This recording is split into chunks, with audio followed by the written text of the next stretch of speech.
Hey, salut à tous, bienvenue dans cette nouvelle vidéo. Aujourd'hui, une vidéo qui nous a beaucoup été demandée, une vidéo qu'on a traîné à faire parce qu'on ne savait pas se décider sur les jeux qu'on allait mettre dans ce top. C'est ça, on a dû un peu se battre pour savoir quel jeu mettre. Bon, on a un petit peu de sang là qui coule. Voilà. Et donc aujourd'hui, on part sur le top des jeux Roll and Write. Oui, mais avant de vraiment entrer dans ce classement, donc toujours de 6 à 1, eh bien il y a deux jeux qu'on n'a pas mis dans ce classement, en fait un peu pour se faciliter la tâche, mais aussi parce qu'il s'agit de Welcome to et de Cartographers, qui sont deux piliers du Roll and Write, je peux dire ça ainsi clairement. Plus besoin d'en parler, c'est toujours agréable d'en parler, mais on sait qu'ils ont une grande renommée déjà. En fait, pour être honnête avec vous, comme on devait en choisir 6, on ne savait pas trancher, donc on s'est facilité la tâche, on a triché, on a dit ceux-là ils sont trop connus, donc finalement on les met pas. Maintenant, regardez la vidéo jusqu'au bout et dites-nous en commentaire de la vidéo quels sont les deux autres jeux que vous auriez pas mis dans ce top pour mettre Welcome et Cartographers dans ce cas-là. On commence donc en 6e position, Demeter, un Roll and Write expert, je pense qu'on peut le dire, où en fait on va découvrir des espèces de dinosaures. Donc on est des scientifiques, on est des explorateurs en fait sur cette nouvelle planète pour justement découvrir des dinosaures. Et donc, eh bien, c'est un Roll and Write, c'est plutôt un Flip and Write puisque ça se joue avec des cartes. Et là, eh bien, donc, oui, vous devez découvrir de nouvelles espèces, vous devez construire des postes d'observation, vous devez avancer donc, sur votre piste d'avancement scientifique, vous devez atteindre des objectifs pour marquer des points. Et c'est comme ça que se joue Demeter. Ça se joue en 12 tours, c'est très rapide. Moi j'ai un peu cette sensation à la fin, ou en tout cas dans les premières parties, d'être un peu frustré, de me dire ah, c'est déjà fini, mais j'ai pas fait grand chose. C'est ça. Mais dans tous les jeux, il faut faire des choix, enfin dans la plupart des gros jeux. Mais là, ici, je trouve que c'est vraiment énorme parce qu'il y a beaucoup de choses à faire. Et en 12 tours, là, il y a vraiment certains aspects du jeu qu'on va devoir délaisser. Donc c'est très, très, très compliqué. Oui, et je trouve d'ailleurs que plus vous allez jouer à Demeter, plus vous allez être bon. Et bon, voilà, c'est un peu le but d'un Roll and Write expert. Moi, j'ai joué qu'une fois, j'ai été vraiment archi nul. Voilà, mais c'est un très bon jeu. Donc il va sûrement ravir aux joueurs plutôt confirmés. Oui, très très cool. Demeter. Hop, 5e jeu, Rage of the Gange. Rage of the Gange de Dice Charmer, parce qu'il y a un Rage of the Gange, un jeu de plateau. C'est ça. Donc ici c'est la version Roll and Write. Ici là c'est vraiment du Roll and Write, donc ça va être avec un dé. Et on est encore dans un Roll and Write expert. Encore un bon niveau de complexité, un peu moins que Demeter quand même. Ici le jeu se déroule en Inde et on va devoir développer sa province. Comment? On va pouvoir acquérir des marchandises pour les vendre ensuite sur le marché. On va interagir avec des personnalités du palais et on va pouvoir naviguer sur le Gange. D'où le petit nom Rage of the Gange, puisque oui, ça se passe sur le Gange. Alors, c'est un jeu de draft de dés. Ici, c'est un Roll and Write, ça se joue vraiment avec des dés. Et donc, le joueur actif va lancer les dés. Il va choisir un premier dé. Le même type de dés, puisqu'ils vont toujours par deux, va aller sur l'éléphant. Donc, là, plus personne ne pourra l'utiliser, sauf via une action spécifique, mais bon, on ne va pas rentrer non plus trop dans les détails. Et ensuite, le joueur suivant va choisir un dé, le joueur suivant va encore choisir un dé, etc. Vous comprenez le principe, puis vous allez effectuer des actions sur votre feuille de score. Voilà. Donc ça, c'est comme dans tous les Roll and Write a priori. Donc il y a différents types d'actions, comme on a expliqué, il y a naviguer sur le Gange, il y a un dé lié à la marchandise, donc soit pour acquérir les marchandises ou les revendre, il y a un autre dé pour interagir avec des personnalités du palais qui va apporter différents bonus, et un autre pour développer sa province, donc vraiment sur une carte, on va pouvoir avancer et visiter de nouveaux lieux, je veux dire. Et donc bien sûr, tous ces différents aspects, tous ces différents lieux du plateau vont s'interagir donc pour créer des combos. Oui, on va avoir beaucoup de combos aussi. Et alors, ça va vous donner des points de victoire d'un côté et des pièces de l'autre. Alors, il y a deux pistes comme ça, donc une piste de points de victoire et une piste de pièces. Et le jeu s'arrête quand? Le jeu s'arrête dès qu'un joueur a croisé sa piste de points de victoire avec sa piste de pièces. Elle commence à l'opposé du plateau. Et ça qui est intéressant au final dans ce jeu, c'est qu'il ne faut pas juste avoir le plus de points de victoire donc, ou le plus de pièces d'or. Ici, il faut vraiment doser ces deux aspects, donc les pièces d'or d'un côté et réellement les points de victoire de l'autre côté. Maintenant, vous pouvez avoir une stratégie de dire ok, je prends plein de points de victoire et pas beaucoup de pièces, ou l'inverse. Beaucoup de pièces et pas beaucoup de points de victoire. Et donc comme ça, vous pouvez gagner aussi. Il y a différentes façons de gagner et c'est très très chouette. C'est un Roll and Write vraiment très malin qui mérite sa 5e place. Tout à fait. 4e position maintenant, il s'agit de Boomerang. On a mis Boomerang USA, mais je pense que les différentes versions sont sensiblement pareilles avec 2-3 nouveautés. Avec 2-3 adaptations, oui. On en fera peut-être un dilemme un de ces jours. sur les différentes versions de Boomerang. Très bonne idée. Et ici, il s'agit encore d'un flip and write, vu que ce ne sont pas des dés, ce sont des cartes. Oui, et c'est même un draft and write ici aussi. Donc voilà, encore du draft, sauf qu'ici, c'est pas du draft commun comme dans Rajab de Gange, c'est du draft du draft plus classique où vous allez avoir vos cartes en main, vous allez choisir une carte, vous allez passer votre paquet de cartes à l'autre joueur. C'est ça. Et donc, eh bien, sur cette carte, qu'est-ce qui est représenté? Eh bien, il est représenté des villes, il est représenté parfois des animaux, il est représenté parfois différents symboles, et donc tout ça mêlé ensemble va devoir se combiner correctement pour marquer des points en cochant, en découvrant en fait des nouvelles villes, en visitant, je pense, de nouvelles villes, et également découvrir des animaux, etc. C'est ça. Tous les effets en fait, de ces cartes vont se combiner pour vous faire marquer des points. En fait, c'est principalement de la collection ici. Donc pour le synopsis, effectivement, on est des touristes ici en visite aux États-Unis. Et en fait, il faut faire la plus belle visite, quoi, si je puis dire. Donc visiter le plus de villes, acheter le plus d'accessoires différents possibles et tout. Il faut faire de la collection, mais intelligente, parce que parfois, il faut essayer d'être différencié des autres joueurs, parce que ça apporte différents bonus. Enfin, soit. Il y a aussi un peu de complexité. Il est plus simple que les deux premiers. Oui, il est plus simple que les premiers. Super cool, parce que justement, il en est plus fluide en fait. Ouais, et moi, autres, tout en étant aussi très malin. Il y a des petits bonus aussi, comme par exemple relier la côte est à la côte ouest. Voilà, c'est super cool. Moi, j'aime beaucoup y jouer à 2 joueurs, malgré que c'est du draft. Moi, j'aime beaucoup le draft à 2 joueurs. Alors, je sais que c'est pas le cas de tout le monde, mais moi, j'aime bien savoir ce que je vais donner à mon adversaire et ce que je peux recevoir sensiblement à une carte près. J'aime beaucoup le draft à 2 joueurs, et donc je l'aime beaucoup aussi à 2, mais il tourne très bien à 3 et à 4 aussi.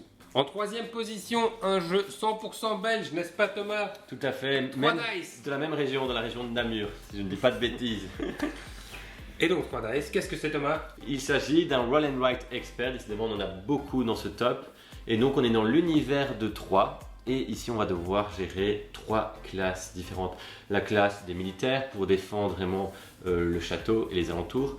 La classe des paysans, plus pour rapporter des ressources, donc aider à amener des vivres dans la cité médiévale. Et la 3e classe, le clergé, pour amener de la connaissance et du savoir dans la cité. On va pouvoir construire différents bâtiments dans chacune de ces 3 classes. Comment?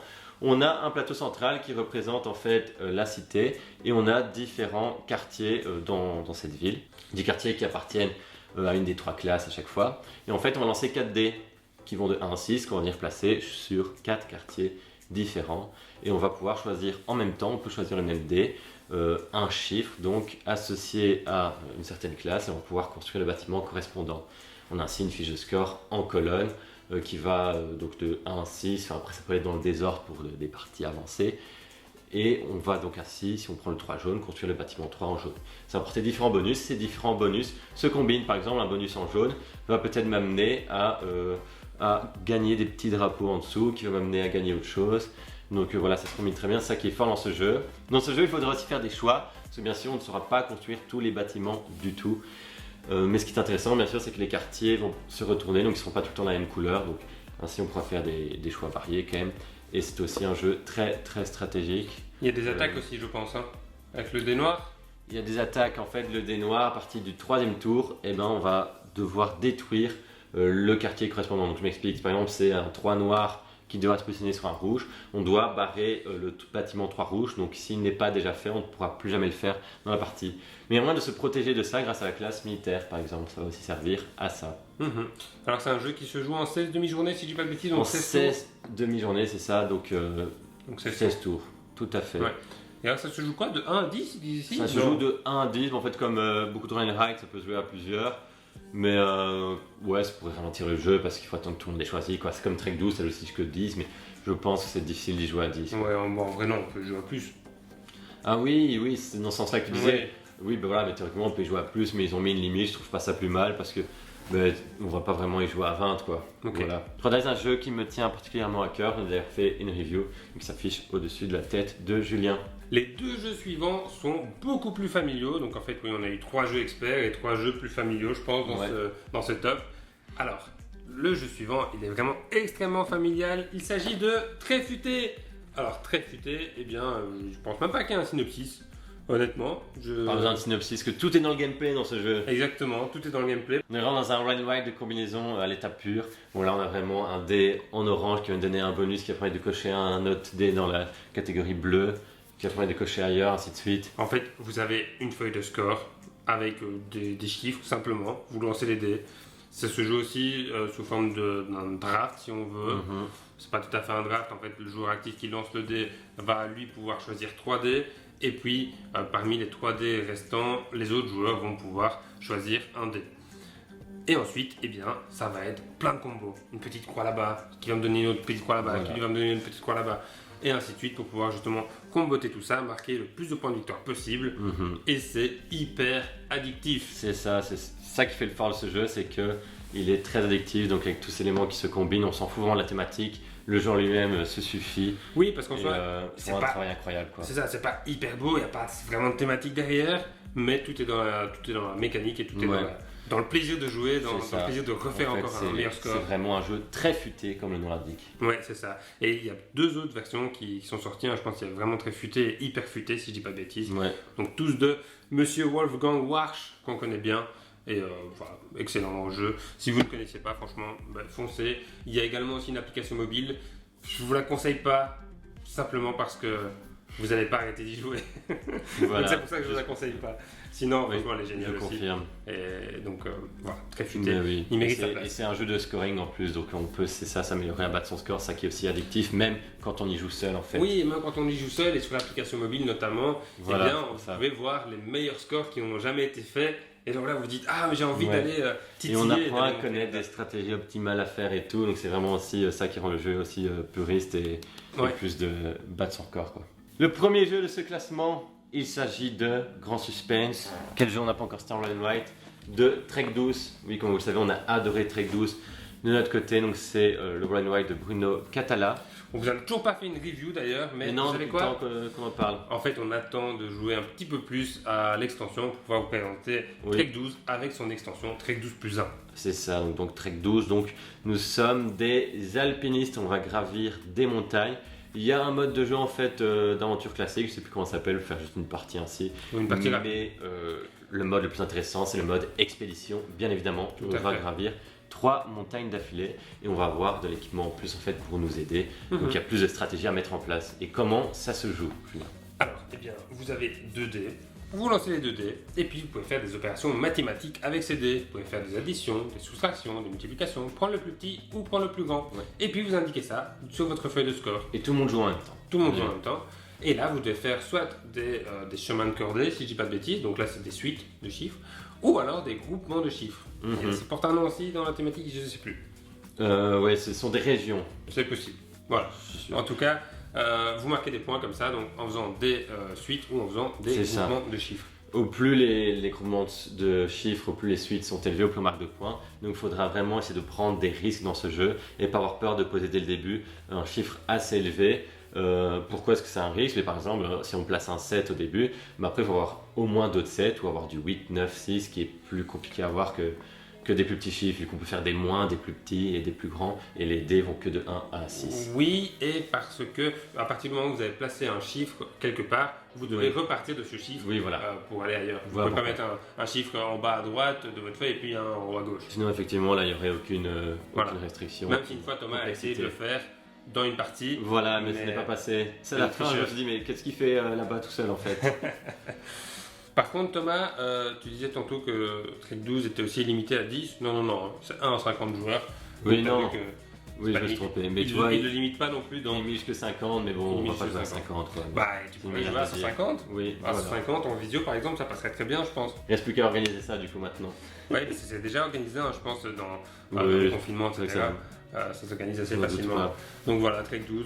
Super sympa, et on vous conseille le mode expédition où là du coup il y a 3 aventures, 3 expéditions, 3 montagnes, et donc vous marquez des points comme ça en fonction de différents. Et 2 petites choses qu'on a oublié de dire, c'est qu'il y a un mode solo aussi où là en fait on va jouer contre un guide, et surtout en fait l'aspect génial de ce jeu là aussi c'est qu'il y a un petit aspect legacy. On va avoir des enveloppes à ouvrir au fur et à mesure qu'on va remplir des objectifs en fait durant l'émission, et ça on vous spoil pas, mais les enveloppes vont rajouter entre du contenu dans le jeu, de nouvelles manières de jouer si on peut dire, renouveler le jeu. C'est ça, et alors, bien vous allez avoir, ça je pense qu'on peut le dire, un objectif si vous voulez, que si c'est vous qui l'avez réalisé, bien vous allez écrire votre petit nom quelque part, et ensuite il va falloir essayer de battre cet objectif de de battre ce score ou de faire la même chose que l'autre joueur a fait. Oui, d'ailleurs, comme Tréfuté aussi, un jeu de scoring où on va avoir un palmarès, un Hall of Fame justement, où on mettra ainsi celui qui a le plus haut score par montagne. Donc c'est chouette aussi. C'est sûr. Donc Tréfuté, je suis pas sûr qu'il y ait un Hall of Fame. Non, il n'y a pas de Hall of Fame, mais bon.